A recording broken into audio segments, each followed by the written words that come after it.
ബഹുമാന്യ നാടക സ്നേഹികളെ, നാടക പയ്യന്നൂർ മേഖല സംഘടിപ്പിക്കുന്ന കണ്ണൂർ കാസർഗോഡ് ജില്ലാതല ഡിജിറ്റൽ ഹ്രസ്വ നാടക മത്സരങ്ങളുടെ സമാപന ദിവസമായി ഇന്ന് 4 നാടകങ്ങളാണ് പ്രദർശിപ്പിക്കുന്നത്. എല്ലാവർക്കും അറിയാവുന്നതുപോലെ കോവിഡ് രോഗപകർച്ച കാരണം ഉടലെടുത്ത സാമൂഹ്യ സാഹചര്യ നിമിത്തം നാടകരംഗം അനിതര സാധാരണമായ ഒരു പ്രതിസന്ധിയിലൂടെയാണ് കടന്നുപോകുന്നത്. അടിയറിയും അണിയവും നിലച്ചു. നാടകമെന്ന കല ഉപാസനയും ഉപജീവനവുമായി കൊണ്ടുവരുന്ന ആയിരങ്ങൾക്ക് തൊഴിലും ജീവനോപാധിയും നഷ്ടമാണ്. എത്ര കാലം ഈ അസാധാരണ സാഹചര്യം നേരിടേണ്ടി വരുമെന്നത് തീർത്തും അപ്രവചനീയമാണ്. ഡിജിറ്റൽ നാടകങ്ങൾ ഒരിക്കലും നാടകമെന്ന ജൈവ സംഘകലയുടെ ഒരു മറുപടിയല്ല. ഞങ്ങളുടെ ഈ എളിയ ശ്രമം ഒരു അതിജീവന സന്ദേശമാണ്. അപകർഷതാബോധവും ആത്മസംഘർഷങ്ങളാലും രൂപപ്പെടുന്ന നാടക കലാകാരന് മഹാവ്യാധിയുടെ ഈ ആസുര വർത്തമാനകാലത്ത് അവനവന്റെ സത്വവും ആത്മാവിഷ്കാരവും അടയാളപ്പെടുത്താനുള്ള ഒരിടം. ഇന്നത്തെ സമാപന സമ്മേളനത്തിൽ ഒരു മുഖവരിയും കൂടാതെ ഞങ്ങൾ പരിചയപ്പെടുത്തുന്നത് നമ്മൾക്കേറെ സുപരിതനായ നാടകരചയിതാവ്, നിരൂപകൻ, അക്കാദമിക് വിദഗ്ധൻ തുടങ്ങിയ മേഖലകളിൽ നൈരന്തര്യ ഇടപെടലുകൾ കൊണ്ട് നമുക്കേറെ പ്രിയപ്പെട്ട ശ്രീ ഇ പി രാജഗോപാലൻ മാഷിനെ നാടക പയ്യന്നൂർ മേഖല ഡിജിറ്റൽ ഡ്രാമ സംഘാടക സമിതിക്ക് വേണ്ടിയും മേഖലാ കമ്മിറ്റിക്ക് വേണ്ടിയും സ്വാഗതം ചെയ്യുന്നു. ഈ നാടക മത്സരങ്ങൾ വീക്ഷിക്കാൻ തുടക്കം മുതൽ പ്രേക്ഷകരായ കൂടെ നിന്ന മുഴുവൻ നാടക സ്നേഹികളെയും ഹൃദയം തൊട്ടറിഞ്ഞുകൊണ്ട് ബഹുമാന്യതി ശ്രീ ഇ പി രാജഗോപാലൻ മാഷിനെ ആദരപൂർവ്വം ഈ ചടങ്ങിലേക്ക് ക്ഷണിക്കുന്നു. പ്രിയപ്പെട്ടവരെ, നാടക വാസ്തവത്തിൽ നമുക്ക് വലിയ പ്രതീക്ഷ തരുന്ന ഒരു പ്രസ്ഥാനമായി ഇതിനകം മാറിക്കഴിഞ്ഞിട്ടുണ്ട്. നാടകമില്ലാത്ത ഒരു കേരളത്തെക്കുറിച്ച് നമുക്കാർക്കും ചിന്തിക്കാൻ പറ്റുകയില്ല. നാടകത്തിലൂടെ മാത്രം ജനങ്ങൾ മനസ്സിലാക്കിയ ഒരുപാട് സാമൂഹ്യ വിഷയങ്ങൾ, വ്യക്തിപരമായ വിഷയങ്ങൾ, വികസനത്തിന്റെ വിഷയങ്ങൾ ഒക്കെ ഉണ്ടായിട്ടുണ്ട്. കോവിഡ് മഹാമാരി തുടങ്ങിയ ഘട്ടത്തിൽ നമുക്കെല്ലാം ചെറിയ അസ്വാസ്ഥ്യമുണ്ടായി, വലിയ അസ്വാസ്ഥ്യം തന്നെ ഉണ്ടായി എന്ന് പറയാം. പുറത്തിറങ്ങാനാവാത്ത അവസ്ഥ. വീട് ഒരിക്കലും ഒരു തിയേറ്റർ അല്ല. വീട് വലിയ കാര്യമാണ് എന്ന് വിചാരിക്കുന്ന ആളുകളുണ്ട്. വീട്ടിൽ എത്തലാണ് ഏറ്റവും പ്രധാനപ്പെട്ട കാര്യം എന്ന് വിചാരിക്കുന്ന ആളുകൾ. പക്ഷെ വീട് ഒരു വലിയ തടവറ മാത്രമാണ് എന്ന് നമുക്ക് ശരിക്കും മനസ്സിലായത് കോവിഡ് തുടങ്ങി ലോക്ക്ഡൗൺ ശക്തിപ്പെട്ട ഘട്ടത്തിൽ ആണ്. ഇപ്പോഴും പാൻഡമിക്കിന്റെ നാടകം അവസാനിച്ചിട്ടില്ല. പക്ഷെ മനുഷ്യരുടെ സഹജമായ വാസന അതിജീവനത്തിൻ്റെതാണ്. എങ്ങനെയെങ്കിലും അതിജീവിക്കുക എന്നുള്ള താല്പര്യം മുൻനിർത്തി നമ്മൾ നാടകവുമായി മുന്നോട്ട് പോവുകയാണ്. നമുക്കിന്ന് അരങ്ങിൽ ജീവനോടുകൂടി നാടകങ്ങൾ അവതരിപ്പിക്കാനുള്ള ബുദ്ധിമുട്ടുണ്ട്. അതിനുള്ള അധികാരികളുടെ സമ്മതം കിട്ടാത്ത പ്രശ്നമുണ്ട്. അതിലേറെ അത് അപകടകരമാണ്. ഈ രോഗപകർച്ചയ്ക്ക് കാരണമാകാൻ ഇടയുണ്ട് എന്നൊക്കെ നമുക്കറിയാം. അതുകൊണ്ട് വീഡിയോയുടെ മാധ്യമം ഉപയോഗിച്ചുകൊണ്ട്, സൈബർ മാധ്യമങ്ങൾ ഉപയോഗിച്ചുകൊണ്ട് നമ്മൾ നാടകങ്ങൾ നടത്തുകയാണ്. അതിനൊറ്റ കാരണമേ ഉള്ളൂ, നാടകം നമ്മുടെ ജീവവായുവാണ്. നാടകത്തിലൂടെ ഉണ്ടാകുന്ന കൂട്ടായ്മക്ക് പകരമായി മറ്റൊരു കൂട്ടായ്മയില്ല എന്ന കാര്യത്തിന് അതിദീർഘമായ ചരിത്രമുണ്ട്. കേരളത്തിന്റെ നവോത്ഥാനം, കേരളത്തിന്റെ ജനാധിപത്യ സംസ്കാരം, ഇതിൻ്റെയൊക്കെ ആരോഗ്യത്തിൽ നാടകവേദിയുടെ പ്രവർത്തനത്തിന് വലിയ വലിയ സ്ഥാനമുണ്ട് എന്ന് നമുക്കെല്ലാം അറിയാം. ആ ഒരു ദർശനം മുൻനിർത്തിയാണ് ഇവിടെ നാടകങ്ങളുടെ ഒരു മേള നടക്കുന്നത്. ജീവനോടുള്ള നാടകങ്ങളല്ല, പക്ഷെ ജീവനുള്ള മനുഷ്യർ ക്യാമറയ്ക്ക് മുമ്പിൽ അവതരിപ്പിച്ച നാടകങ്ങളുടെ പകർപ്പുകളാണ് നാം ഇവിടെ കാണുന്നത്. അതുകൊണ്ട് പാതി ജീവനുണ്ടെന്ന് പറയാം. പാതി ജീവനുള്ള നാടകങ്ങൾ. ഇങ്ങനത്തെ ഒരു ഘട്ടത്തിൽ മറ്റൊരു വഴിയില്ലാത്തതുകൊണ്ട് ഈ പാതി ജീവനെ നമ്മൾ ഉപയോഗിക്കുകയാണ്. ഈ പാതി ജീവനെ മുഴുജീവനാക്കി മാറ്റുന്നത് നമ്മൾ കാണികളാണ്. പാതി ജീവനുള്ള നാടകത്തെ നമ്മുടെ യഥാർത്ഥ കണ്ണുകൊണ്ട് കണ്ട് നമ്മൾ മുഴുജീവനുള്ള നാടകമാക്കി മാറ്റും. അങ്ങനെയുള്ള ശ്രദ്ധയാണ് വാസ്തവത്തിൽ ജനങ്ങളുടെ ഭാഗത്ത് നിന്ന്, പ്രേക്ഷകരുടെ ഭാഗത്ത് നിന്ന് ഈ നാടകമേളയോട് ഉണ്ടാവേണ്ടത് എന്ന് ഞാൻ വിചാരിക്കുകയാണ്. ഇത് വളരെ ശ്രദ്ധേയമായിട്ടുള്ള പ്രവർത്തനമാണ്. മനുഷ്യന്റെ നേരത്തെ പറഞ്ഞ പോലെ അതീവന ശേഷി എന്നതിന്റെ ഒരു തെളിവാണ്. ഇപ്പോ നമുക്ക് ഇത്തരം സാധ്യതകൾ ഒരുപാടുണ്ട്. നമുക്ക് യാതൊരു ചെലവുമില്ലാതെ യൂട്യൂബിലും മറ്റും പല കാര്യങ്ങളും ചെയ്യാവുന്നതാണ്. ലോകത്തിലെ എല്ലാ നാടുകളിലെയും ആളുകൾ അത്തരം പ്രവർത്തനങ്ങൾ ചെയ്യുന്നുണ്ട്. അപ്പോൾ സാങ്കേതിക വിദ്യയുടെ ഈ ഘട്ടത്തെ നമ്മൾ ഇങ്ങനെ ഉപയോഗിക്കുകയും അങ്ങനെ നമ്മൾ ജീവിച്ചിരിക്കുന്നുണ്ട്, നാടകം ജീവിച്ചിരിക്കുന്നുണ്ട് എന്ന് പ്രഖ്യാപിക്കാനും വേണ്ടി തയ്യാറാവുകയും ചെയ്യുന്നു. ഇതുമായി ബന്ധപ്പെട്ട് പ്രവർത്തിച്ച എല്ലാ കലാകാരന്മാരെയും സാങ്കേതിക വിദഗ്ധരെയും ഒരു എളിയ നാടക പ്രവർത്തകൻ എന്നുള്ള നിലക്ക് ഞാൻ അഭിവാദ്യം ചെയ്യുന്നു. ഈ പ്രവർത്തനങ്ങളുമായി ഹൃദയപൂർവ്വം ചേർന്ന് നിൽക്കുന്നു. എല്ലാവർക്കും ഒരിക്കൽ കൂടി എൻ്റെ അഭിവാദനങ്ങൾ.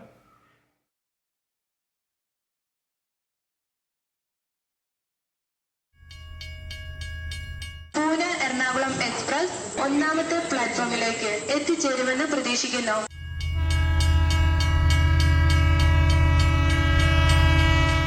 ശ്രീ പുനത്തിൽ കുഞ്ഞബ്ദുള്ളയുടെ വേഷം എന്ന ചെറുകഥയുടെ സ്വതന്ത്ര നാടകാവിഷ്കാരം. അവതരണം അന്നൂർ നാടക വീട്. വേഷം.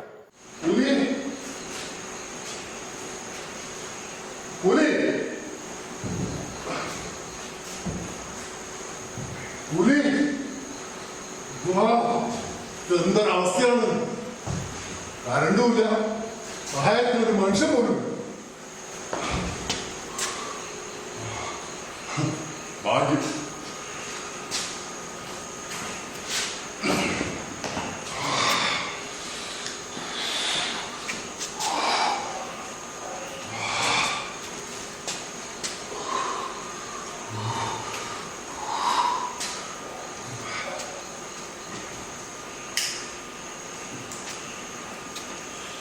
പുലി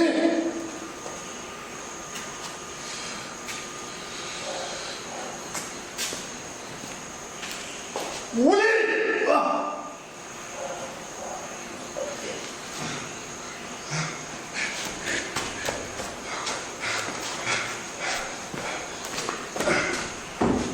പുലി പുലി വാ, താൻ്റെ കൂടെ ആ പെട്ടി എടുത്തു. വാ.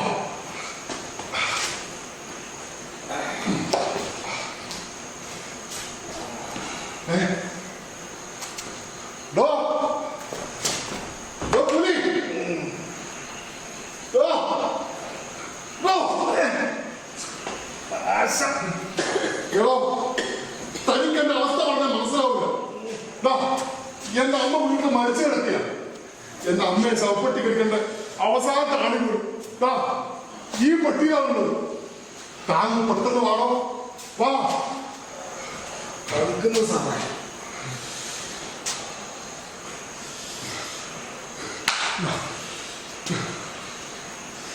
ഇത് വെച്ചോ.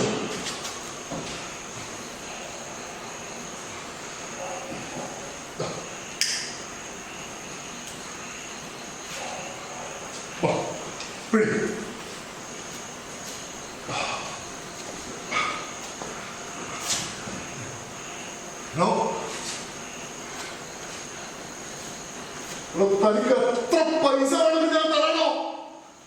താന്ന് വാ. പൈസ കിട്ടിയ തണുപ്പ് പോവോ സാർ? പിന്നെ ഞാൻ എന്താ ചെയ്യാ? സാറിന്റെ കോട്ട്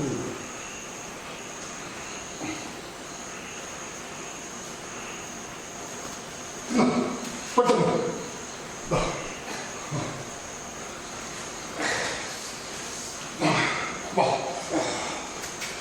പിടി.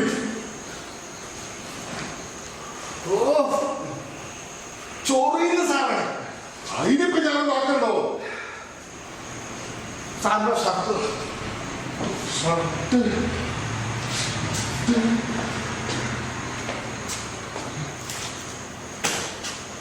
സാറിന്റെ ഷർട്ട്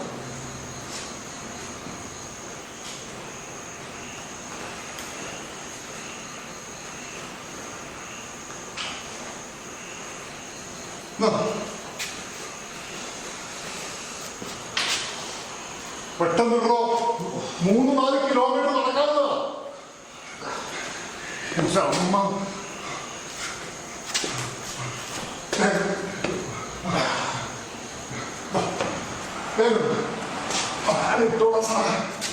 പെട്ടെന്ന് നോക്കണോ?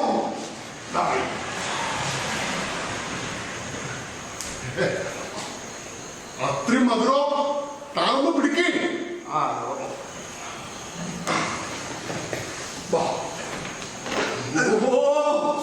തണുത്തിട്ട് വയ്യ സാറേ, തണുത്തിട്ട് വയ്യ.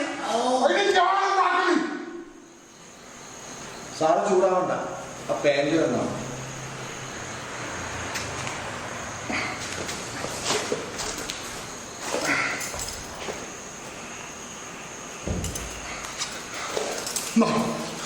പെട്ടെന്നിട്ട് കൂടാ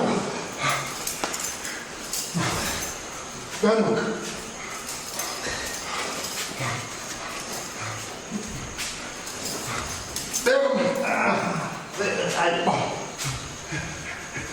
അത്രയും മധുരോ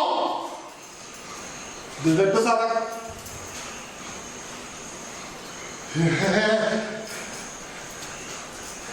ഇവിടെ കുറച്ച് നടക്കാനുണ്ടോ? താന്ന് വാ. സാറ് ധൃതി വെക്കല്ല, തീർന്നു. പിടി വാ. എന്താമ്പോ തണുപ്പ് ഉള്ള കാലിന് തലയോട്ട് കയറുന്നു സാറേ.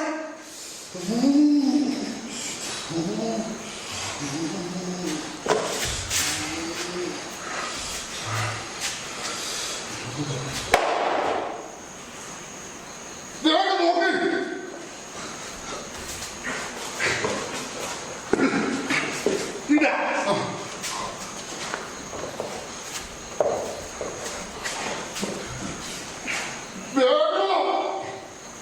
ധൃതി വെക്കല സാറേ. വാ പിടി.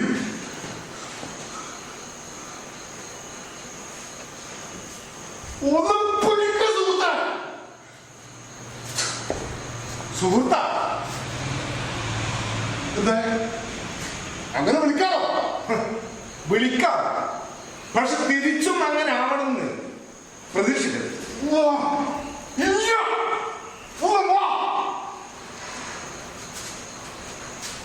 ഇനി പെട്ടിയെടുത്ത് തലയിൽ വെക്കണം. അതെ, താനൊന്ന് പെട്ടെന്ന് വാ. ആണോ?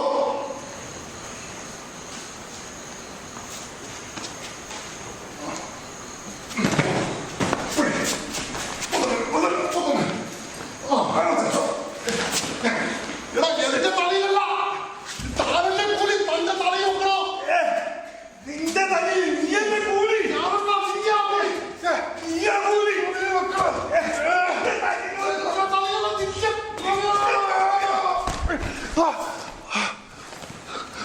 തമ്മാടി മിസ്റ്റർ അസംബന്ധം പറയാം.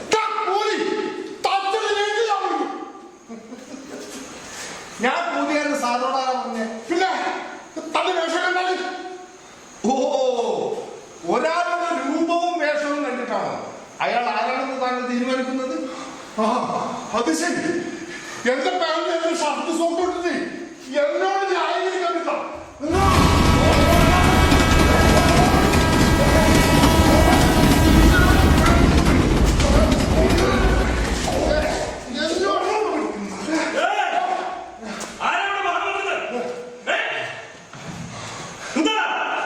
സാർ, എന്റെ പെട്ടി എടുത്ത് കറന്നു കളയാൻ ശ്രമിക്കുന്നത് കാണാൻ. സാറാ, ഇതെന്റെ പറ്റിയാ. എന്റെ അമ്മ മരിച്ച വിവരത്തിൽ ഇപ്പൊ പോയ ട്രെയിനിൽ ഞാൻ കളിക്കുക. കുറച്ച് ദൂരോട്ട് കഴിഞ്ഞ് സഹായത്തിന് കൂലിയാണെന്ന് വിചാരിച്ച് ഞാൻ കൂട്ടിയതാ. കൂലിയോ? അദ്ദേഹമോ? എടോ, അദ്ദേഹത്തിന്റെയും തന്റെയും വേഷം എന്താണ് അറിഞ്ഞൂടെ? ആരാ കൂലിയെന്ന്?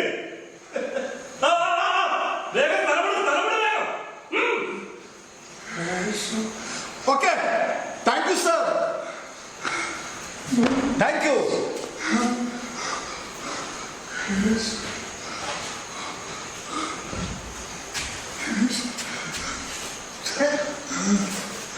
നിങ്ങൾക്കെന്താ പോകാൻ ധൃതിയില്ലേ? എന്താ അമ്മ മരിച്ചു കിടക്കുന്നെന്നോ അമ്മയുടെ പെട്ടിക്കളിക്കേണ്ട ആണ് ഇതാ ഈ ബാഗിലാണെന്നോ അവിടെ ബന്ധുക്കൾ കാത്തിരിപ്പുണ്ടെന്നോ? എന്താ പോകണ്ടേ? പക്ഷേ എന്റെ വേഷം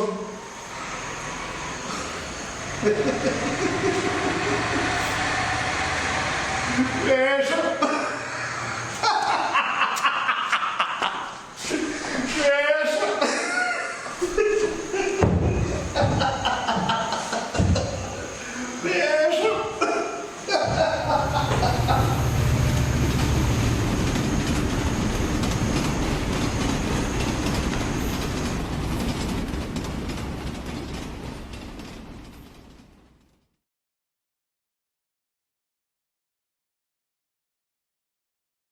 നാടകം രാജ്യദ്രോഹിയുടെ അമ്മ.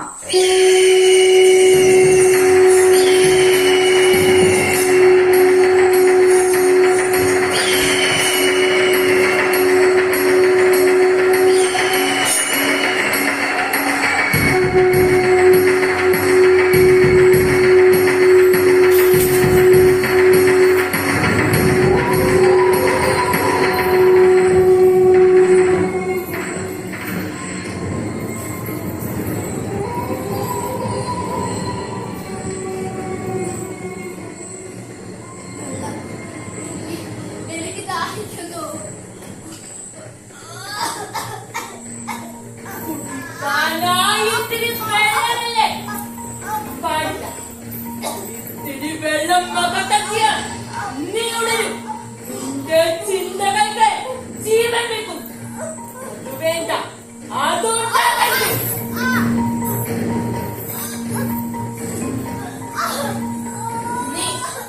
നീ ജീവിക്കണം. നീ ജീവിച്ചിരിപ്പുണ്ടെന്ന് തെളിയിക്കാൻ വല്ലപ്പോഴും ഇത്തിരി വെള്ളം ഞാൻ തരും. അതും എന്റെ ഔദാര്യം.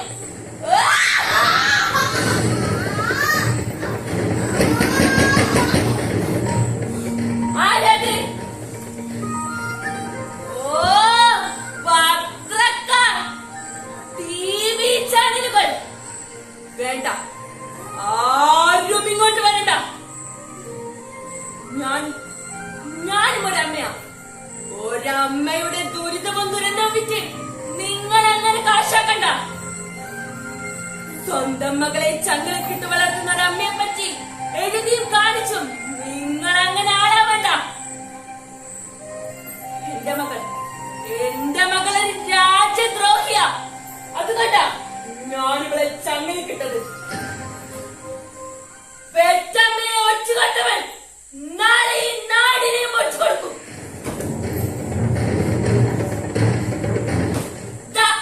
വേണമെങ്കിൽ എഴുതിക്കോ, ഞാൻ പറഞ്ഞത് അത്ര എഴുതിക്കോ. അതിനപ്പുറം എന്റെ മോളെ കാണാനോ സംസാരിക്കാനോ പാടില്ല. തയ്യാറുണ്ടോ? തയ്യാറുണ്ടെങ്കിൽ മാത്രം ഇവിടേക്ക് വരാം.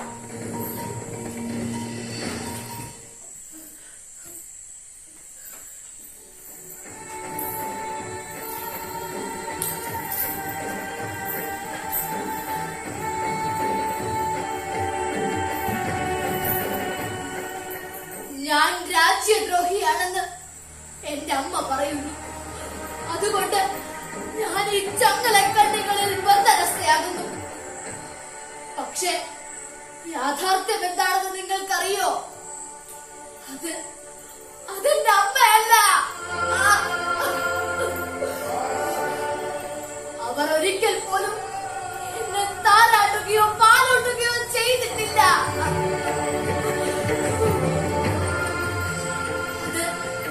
എന്റെ രണ്ടാനമ്മ. എന്റെ അമ്മ മരിച്ചപ്പോ അച്ഛന് പറ്റിയൊരു അബദ്ധം. അതാണ് ആ സ്ത്രീ.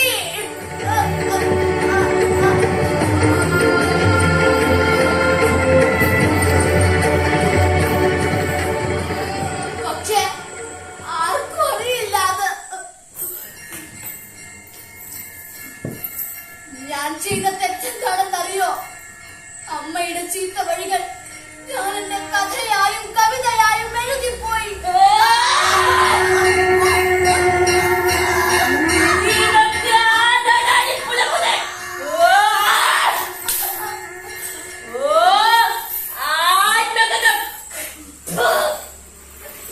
നാടു നടത്താൻ നാടകമാടി തളർന്നും പട്ടിണി കിടന്നും രാശിയടിച്ചു.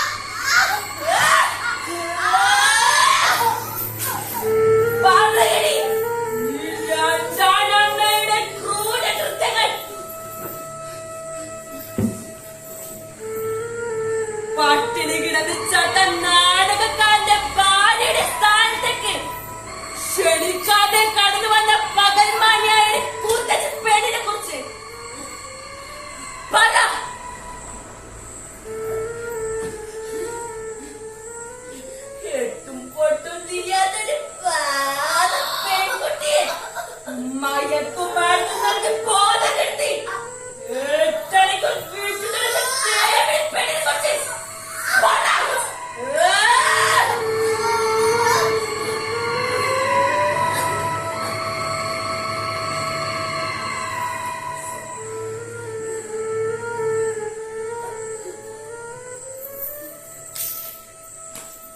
പക്ഷേ ആരും അത് വിശ്വസിക്കില്ല.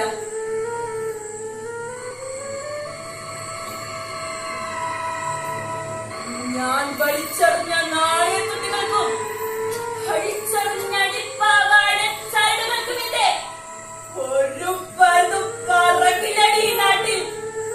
ഒരു പഴുതും പറക്കില്ല.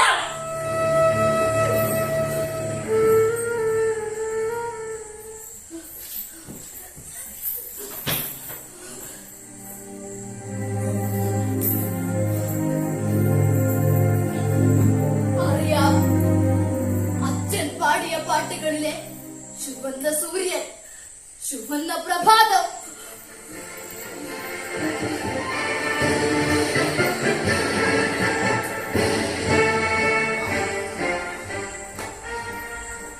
അതിന്റെ നനുത്ത തണുപ്പിൽ ഇന്നും ഒരുപാട് പേർ ജീവിക്കുന്നുണ്ട്. അതിൽ എന്നെ പോലെയുള്ള ചിലർ മാത്രമാണ് തടവറകളിലും ചങ്ങലക്കണ്ണികളിലും തളച്ചിട്ടിരിക്കപ്പെട്ടിരിക്കുന്നത്. ഒരു നാൾ ഞങ്ങളും തച്ചു തകർക്കും ഈ ചങ്ങലക്കണ്ണികൾ.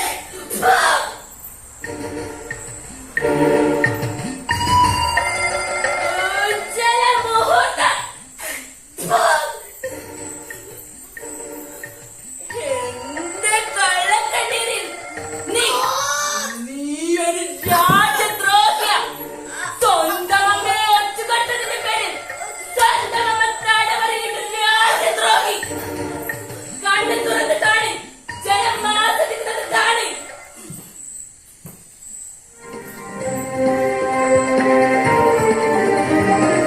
കുണ്ടാങ്കടവിലെ മകളെ ചങ്ങലക്കിട്ട അമ്മ ഒരു തരംഗമാവുകയാണ്. രാജ്യദ്രോഹിയാണ് മകളെന്ന് തിരിച്ചറിഞ്ഞ് സ്വന്തം മാതാവാണ് അവരെ ചങ്ങലക്കിട്ട് ആവശ്യത്തിന് വെള്ളവും മരുന്നും നൽകി അവരെ സംരക്ഷിച്ചുകൊണ്ടിരിക്കുന്നത്. കുണ്ടാങ്കടവിലെ അമ്മയെ കുറിച്ച് ഡോക്ടർ പുൽക്കഥയുടെ ഗമനം. കുണ്ടാങ്കടവിലെ അമ്മ ഒരു പ്രതീക്ഷയാണ് നൽകുന്നത്. ഒരമ്മയിൽ നിന്നും അനർക്കുളം പ്രവഹിക്കുന്ന ഉദാത്തമായ മാതൃകയെന്ന കാര്യത്തിൽ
നീ ഇത്രയും നിനക്ക് നേരത്തെ അറിയാം. ഞാനാ അത് നിന്ന ഒന്ന് പോയാ നീ പേർച്ചിട്ടാണോ? പേർച്ച് തൂറിയതേ എനിക്ക് സംശയമില്ലു. സംശയമില്ലു. എടാ ബാക്കിൽ വന്നിട്ട് നിട്ടപ്രാണെന്ന് ടോന്നാക്കിയാല് ആരായാലും കിട്ടും. അത്ര ഉണ്ടായിട്ടു അതിനെ പച്ച മനാത്ത് ചെങ്ങായി പേടിയെന്ന് പറയേ. അല്ല, ഞാൻ കൊറേ സമയം ഇങ്ങനെ ആലോചിക്കുന്നു, ഞാൻ കാണിക്കാൻ പറ്റില്ല ചമയുന്നു. അതിന് നിൽക്കുന്ന ചെങ്ങായി എന്റെ മോന്ത, എന്റെ താടി, എന്റെ കണ്ണാടി, ഞാൻ ഇങ്ങനെ ചമഞ്ഞൊരുക്കുന്നതിൽ നിൽക്കുന്നതായിട്ട് ക്രിമിനലിയാ എനക്കൊന്നും വേണ്ടേ. അല്ല, അതിന് മാത്രം നിനക്കെന്ത് കോപ്പാപ്പ ഇല്ലത്? ഇത് അസൂയ. എടാ, എന്റെ ഈ സൗന്ദര്യത്തില് അസൂയ കൊണ്ട് നീ ഇങ്ങനെ മുരടിച്ച് തേയ്മാനം വന്ന് ചാവുകയും ചെയ്തു. ഓ ഞാനെന്ന ഭാവം അഹംഭാവം അങ്ങനെ കൂട്ടിക്കോ. എടാ നീ ഇങ്ങോട്ട് നോക്കിയാട്ടെ. ആടി ഈടി കുറേശ്ശെ നരവന്നിട്ടുണ്ടെങ്കിലും ലേശം മൂടി മുമ്പൊന്ന് പോയിട്ടുണ്ടെങ്കിലും എനക്ക് എന്നാടാ ഒരു കുറവ്. നീ എന്റെ താടി നോക്കിയാട്ടെ. നേരെ നിന്നാലിട്ടാകും. ലേശം ചെരിഞ്ഞെന്ന് നോക്കിയാലോ സജാരോഷം. ഇനി എങ്ങനെ തിരിച്ചുമറിച്ച് നോക്കിയാലും നിന്നെക്കാളും ചിത്രം തന്നെയാടാ ഈ ഞാൻ. എന്റെ താടിയെ താടിയൊക്കെ പറഞ്ഞ ഇതാണ്, അല്ലാണ്ട് ഇതൊരു മാതിരി ഡൂക്കി അസൽ രാജൻ. നീ താടിയെ മുറ്റി നോക്കിയാടാ കോപ്പ്. മുറ്റിയൊന്നുള്ള കാര്യം ഇങ്ങനെ രോമങ്ങൾ മുഖത്തോട് മുഖം ചേർന്ന് നിൽക്കണം. താടിയെന്നൊക്കെ പറഞ്ഞ ഇതാണ്, അല്ലാണ്ട് ഇതൊരു മാതിരി ചേച്ചപ്പോഴത്തെ സാധനം. ഒടിയാ നീ വെറുതെ കളിക്കാൻ നിൽക്കല്ലേ. ആദ്യം നീ കണ്ണാടി നോട്ടെ. പിന്നെ എന്റെ ഈ താടിയെ പറ്റി ഈ നാടും നാട്ടുകാർ ഇതുവരെ മോശം അഭിപ്രായം വന്നിട്ടില്ല. മാത്രമല്ല എന്റെ ഈ മനോഹരമായ താടിയിൽ മുട്ടിട്ടത് എത്ര പ്രണയങ്ങളാണെന്നറിയോ.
പ്രതിച്ഛായ എങ്കിൽ ഞാൻ എന്റെ പ്രതിച്ഛായ ഒന്ന് വിളിക്കട്ടെ. അതെന്റെ കണ്ണാടി കൊണ്ട എന്റെ കണ്ണാടി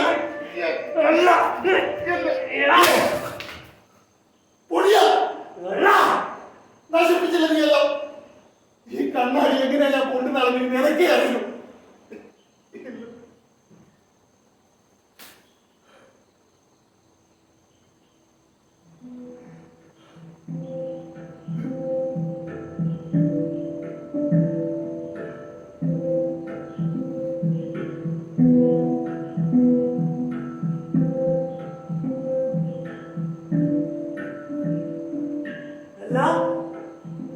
എനിക്കിപ്പോ നിന്നെ വ്യക്തമായിട്ട് കാണാം. എനിക്ക് നിന്നെയും കാണാൻ പറ്റുന്നുണ്ട്. ഇപ്പൊ നമ്മൾ രണ്ടുപേരെയും കണ്ട ഒരമ്മ പെട്ടതാണെന്നേ പറയൂ. അതെ, നമുക്ക് രണ്ടാൾക്ക് ഒരേ താടി.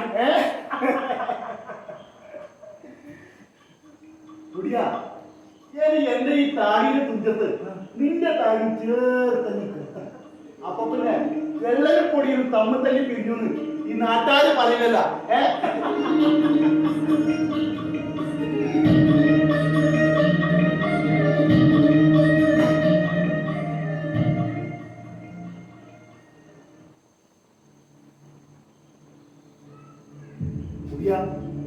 വീടിനെന്തോ നാരുന്നില്ല. ശരിയാണ്, ഒരു വല്ലാത്ത നാട്ടുണ്ട്. വീട് എലിയാമറ്റ് തെറ്റിട്ടുണ്ടാകും. ഇത് എലിയൊന്നല്ല, വലിയ പുലി തന്നെയാണ്.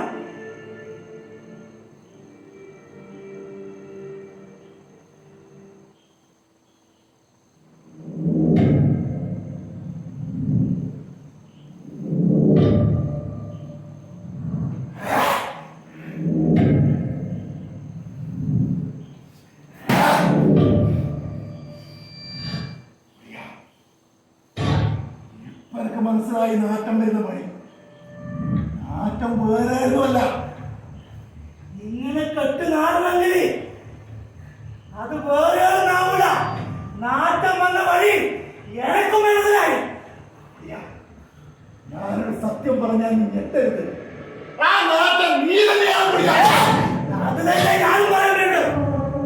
മനുഷ്യനായാലും എപ്പോഴെങ്കിലും ഒരിക്കൽ കുളിക്കണം. ഇന്ന് വല്ലാണ്ട് നാളെ കിട്ടാ കൂടെ കിടക്കുന്ന ഒരു രാപ്പലി അറിയുന്ന ഒരു ചൊല്ലുണ്ട്. ഒടിയാ നിന്റെ നാട്ടം അസഹ്യമാണ്.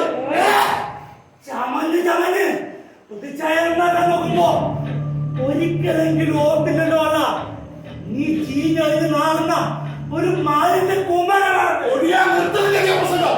ഈ നാട്ടം നിന്നെ കൊണ്ടേ പോകും.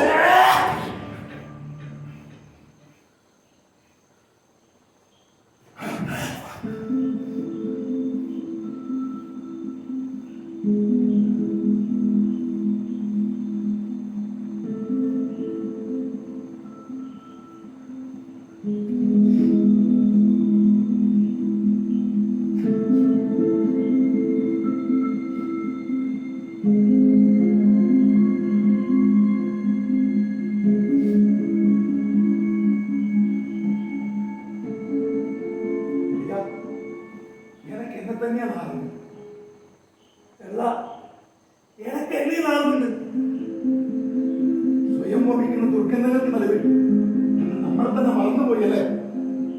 എന്റെ കക്ഷത്തിലും ദേഹത്തിലും കുമിഞ്ഞുകൂടിയ ആ മാലിന്യ കുമാരം അത് നിന്റേതാണെന്ന് ഞാൻ തെറ്റിദ്ധരിച്ചു പോയി. എന്നോട് ക്ഷമിക്ക്.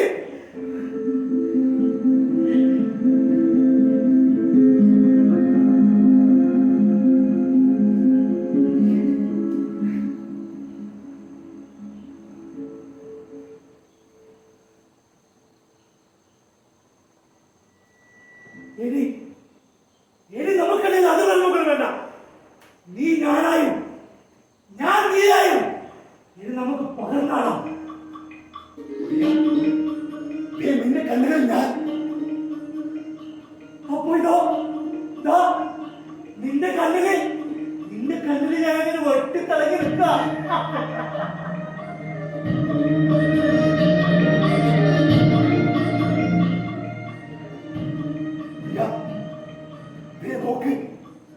പൊട്ടിച്ചിറിയ കണ്ണാടിച്ചില്ല അവര് ഓരോന്നിലും നീയും ഞാനും ശരിയാണ്. ഓരോ കണ്ണാടിക്കലിലും നമ്മൾ രണ്ടുപേരും ചായ ചായ പ്രതിച്ഛായ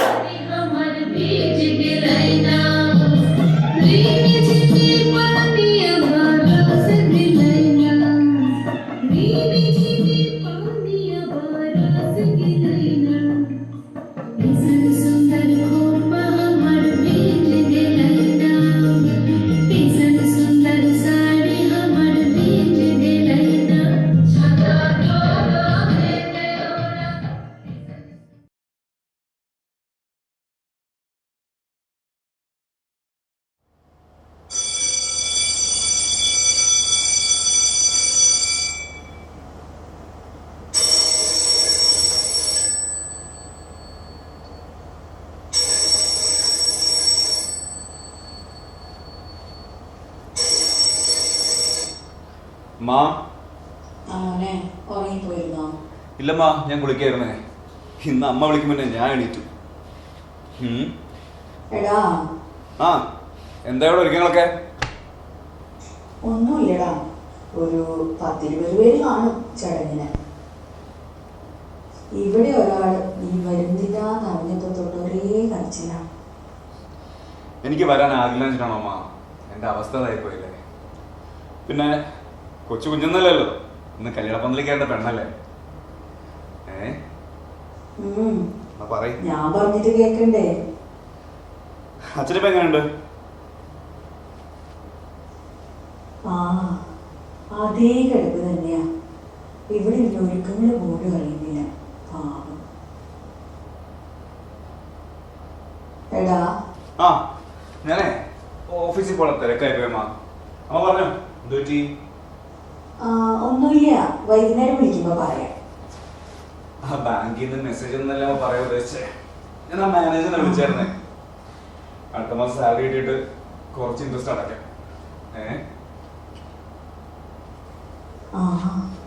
അതൊരു ആശ്വാസമാണ്.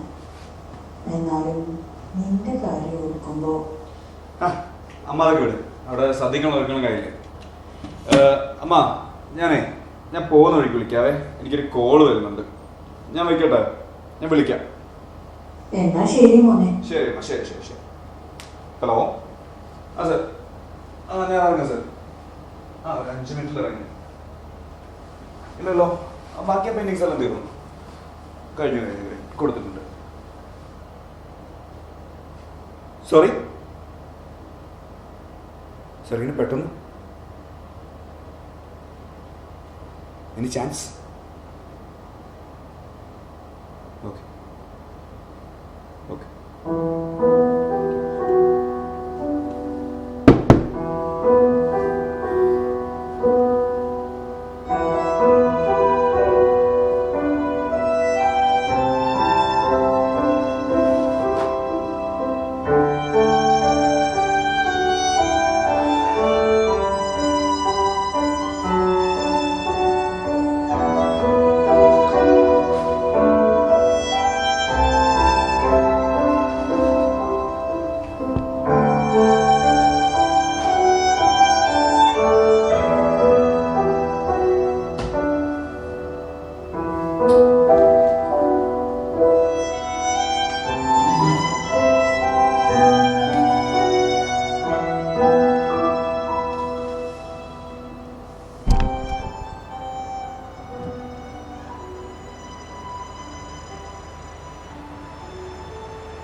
മോളെ ചിന്നു, ഏട്ടനോട് പിണക്ക?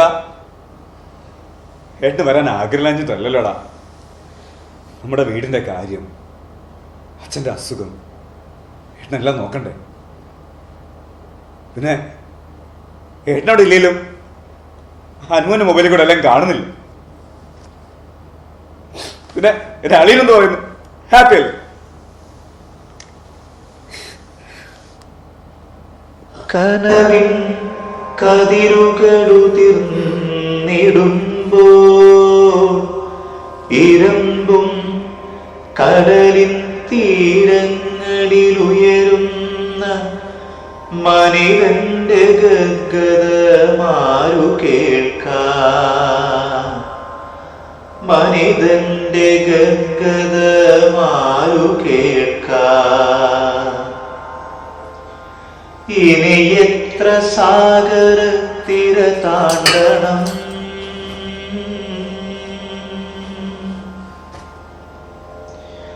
ഇനി എത്ര കാതമീ കടൽ നീന്തണം.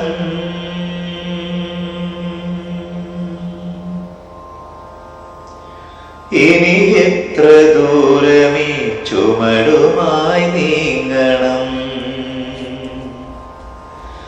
ഇനി എത്ര നാളുകളിൽ നൗകയിൽ കൂടണം.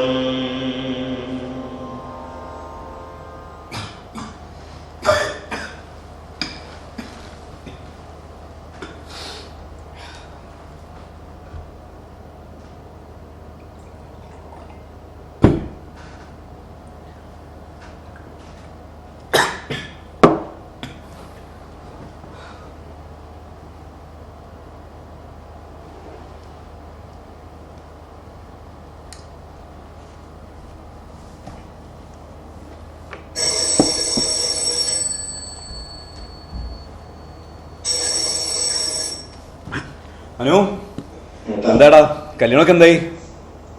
കല്യാണമൊക്കെ കഴിഞ്ഞു, നന്നായി. അച്ഛൻ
ആർട്ടിസ്റ്റ് കാൺ ബി ലോങ്. നാടകം ഇവിടെ പൂർണ്ണമാകുന്നു. അവതരണം അവർ ക്ലിക്സ് കണ്ണൂർ. സംവിധാനം സജു മുകുന്ദ്. നാടകരചന പ്രജിത് നമ്പ്യാർ. രംഗത്ത് അച്ചു അരുൺ രാജ്, ഇഷാൻ സജു, ഇഷ സജു. Female voice Shubha Prem. ശബ്ദനിയന്ത്രണം സൂര്യപ്രകാശ്. കവിത നൗഷാദ് കൊല്ലറിക്കോണം. ആലാപനം Unnikrishnan. Creative support Sreejith Parassini, Jacob creative bees, Unni O positive, Vinod V Devan, Jayakumar Wayanad, K Rajendran.